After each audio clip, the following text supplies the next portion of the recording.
Hey everybody, it's Neil, and if you know, I've been putting down some landscape fabric. Well, you probably don't know, but I'm putting down landscape fabric. But what do you need with the landscape fabric? You need the landscape pins.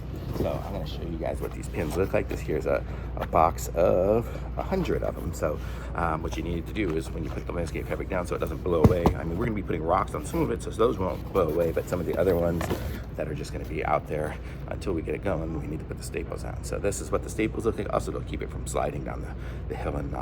But you get a box of 100 of these, and these are them. They are probably, what is it, 3-inch staples? I don't know if it says. 12, it's 4-inch. These are 4-inch staples. So these are 4-inch staples, but they're kind of nice. If you look at them, they're better than some of the other ones I got because they actually have a little point on them.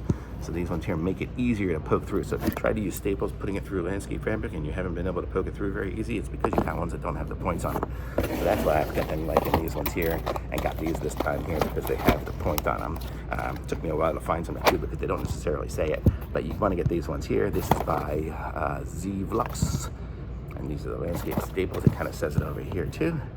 So if you need some landscape staples for your landscape fabric, get this one here because they have little points on them. Makes it way easier. So thumbs up from me on these. Links in the description. Like this video, subscribe to my channel, and I'll be back with some more reviews soon.